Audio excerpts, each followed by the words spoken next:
Hi, AD. I'm蒂塔万提斯. Welcome to my home.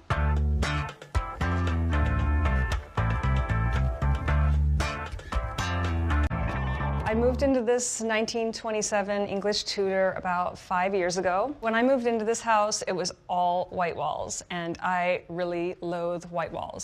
I love color. I like feeling like all my favorite colors are represented in the house. I had a mural painted that was inspired by a picture of a castle, and there's lots of little hidden things like a little monkey up there. There are a few white walls left like this one here, because I'm going to cover this in feathers. I love having blank space to come up with ideas. I started wearing vintage clothes because I couldn't afford all the cool designer jeans my friends had. And then that kind of spilled over into collecting vintage and antique things for my home. So this is my kitchen. I wanted to make a very glamorous kitchen because no matter what you do and no matter what your house looks like, everyone hangs out in the kitchen. I used to famously have a pink kitchen, and so a lot of these things that I took from my pink kitchen and I used them here, like the sconces and the chandeliers. So I gave these chairs all a makeover and painted them. And I saw this faucet. It was the most outrageous thing, and I had to have it. I just love it. It's really weird, and it's not maybe the handiest thing, but I like it. I've also love my Aga stove. A lot of people talk about this stove when they come in. It's a British racing green stove. I had the plates dipped in copper because I love the copper and green, and I had this made. So there were a lot of things that were big challenges and people that I had to find to make all these custom things for me, which is not the easy way. I just wanted the most beautiful stove ever, and I got this stove and then realized I had to learn how to use this stove. This is my living room. I am a maximalist, not a minimalist, and this room is evidence of it. I have a lot of stuff. You see more of the vintage taxidermy and all my little found treasures. This is a new art piece that a friend of mine from Australia sent to me that does ethical taxidermy of things that died naturally, and she made this bunny a little tailcoat. I have a grandfather clock which is currently turned off so that it would not bing bong bing all over the videos. This is a piece that my friend Stacia found at a flea market and then bought the vintage fabric and redid this piece. This actually was a reproduction of a French sofa. It's not very big, and also I should say every single sofa in this house is extremely uncomfortable. There's really nowhere comfortable to sit in this house. These are some of my favorite taxidermy in the house. These are Victorian era bird taxidermy in these heart-shaped domes. Every time I've moved house, which is 3 times in the past 20 years, I hand carry those myself because if somebody ever shattered those, I would be devastated. These are all my vintage and rare books. Like, this is a fun one. This is a very rare one. It's been a source of truth in burlesque, and when you look at this book you realize that burlesque was not all Gypsy Rose Lee or like the movie portrayed burlesque, but really it was kind of a glorified strip club in a lot of ways in the 30s and 40s, and this book is the proof. I have a lot of collections of my vintage feathers from back in the days when ladies used to wear big beautiful feathers in their hats, and you know, they don't make them like this anymore, I promise you, because I buy modern feathers all the time and they do not look like this. Lots of useless information from a burlesque dancer. Feathers. I have a lot of powder puffs. I just like them. I keep getting them. Just like them. More powder puffs because you definitely need a powder puff on a stick too. This is my dining room. I bought this dining room set at the flea market, and I put one of my favorite fabrics that I saw in Paris in a Jacques Garcia hotel. And I had to have it, so I tracked it down and I put it on these flea market chairs. This was just a piece of glass that I cut because there was no glass top, and then my ladies that did all the murals, they painted this glass. I'd heard this story that Robert Smith from The Cure used to keep a lipstick on a string by his front door, and he just like put it on before he left. So I asked him once if that was true, and he said it was true at one time. So I put this lipstick on a gold chain so that when I'm having parties and I can't find my lipstick or I don't want to go upstairs to my vanity, then I can just like do it right here. So it's kind of an antique mirror, so I can't see much, but it still works. This is an antique fishbowl that I bought when I was on my last US tour. I love going on tour because I have a semi-truck filled with all my lighting and my props and all my gear, and I love to go to the antique stores and throw more stuff on there, and my crew hates it, but I do. I bring them like this fishbowl until I find a spot for that.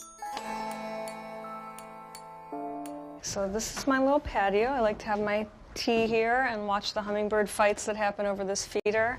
I love red geraniums, and so this is usually filled with red geraniums. I'm obsessed with it because I'm from Michigan, and I used to go to this place called the Grand Hotel, and so people from Michigan will know about this, but it's just the longest porch in the world, and it's just tons of boxes of red geraniums. So it's one of those childhood obsessions that has spilled over into my life.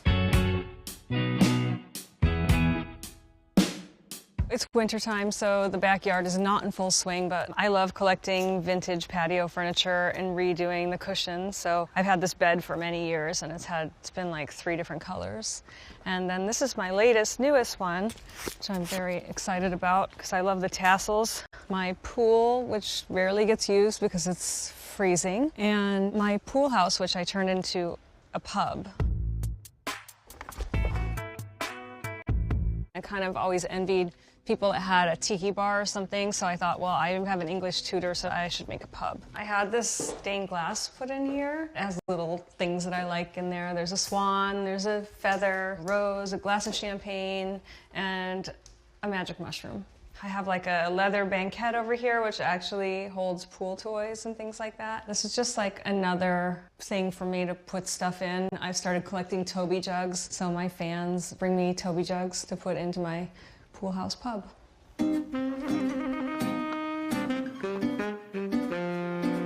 Here's the woman cave library, where I keep a lot of my art collection too. This is kind of just like an area I put pictures of myself because I'm too embarrassed to put them up on the main walls. So I collect a lot of Hollywood memorabilia. This is the corset that Natalie Wood wore when she played burlesque star Gypsy Rose Lee in the 1962 film Gypsy. And then this is a corset that Betty Grable wore in one of her films in the late 40s. And this is kind of like my woman cave and TV room. I bet you can't find the TV. I love art, and I like to look at art, and I don't like to look at screens. So I hid the TV behind this piece of art. So you basically open this up and pull the TV out, and you have to turn it sideways. It's kind of silly, but it is what it is. And this is one of my favorite artists. His name is Peter Dribbin. I have 4 paintings from him, which also appears on a men's magazine. Betty Page posed for these kinds of things, and they're men's magazines. They're racy. This magazine, I have this painting over here. And then I also have this one over here on that wall. I'm very proud of these. These are Betty Page's favorite shoes. They came from the Irving Klaw Studios, which is where she took all those vintage bondage photos. And I have the model release that she signed in 1952 for $60. Very simple. I mean, people make me sign like 5-page model releases now. This is like 4 sentences. This is one of my treasured possessions, an Art Deco bar. I love painted glass and reverse painted glass. It's one of my favorite things. And oh my God, hold on. Okay, I have way too many martini and champagne glasses too, as you would guess. Oh, I have my barnoculars in here. Take this to like music festivals and load it up with my favorite booze. No one would suspect a thing, right? I've collected a lot of this art over the years that inspired my pinup career, and also they painted all these jewels that are kind of meant to be holding the paintings. And then I also love this tassel. There's a designer called Jacques Garcia that always does these long rope tassels. I shoved this into my suitcase. It's really heavy on one of my trips home from Paris, but I really love it. Every time I walk up there, I love the feeling of that rope, if you know what I mean. This is my upstairs area where my bedroom is and all my closets are. I think they used to be children's rooms, but they're not anymore. I have a very, very close friend who's a shoe designer, so that's why I have this many shoes. And of course, I have all the showbiz shoes here. There's shoes I wear a lot more than others, so those are kind of front and center usually, and they're kind of arranged by color. All the everyday ballet flats are down here, because I don't wear high heels every day, and Most of the black shoes are together. This is all my favorite shoes right here. And then the other side are my kind of secondary shoes. I'll show you a pair of special ones. These are embroidered from a house called Lesage. And they also have these little Marie Antoinettes on them. And they have my name on it. It says, "These are Adidas. With love from Christian." So I have a really big vintage hat collection. This is from the 40s. They were called tilt or doll style hats. This is a little fedora, like a menswear style fedora, and it has a fake parrot on it. I've had this one since I first started collecting vintage, actually. This is my vintage brooch collection. I love collecting big, fancy brooches. Everybody needs a rhinestone praying mantis. So this is my bedroom. This is my version of minimalism. Light colors, not too much clutter. This is Alistair. Oh, seems he was just having a kitty dream. Wake up, you've got company.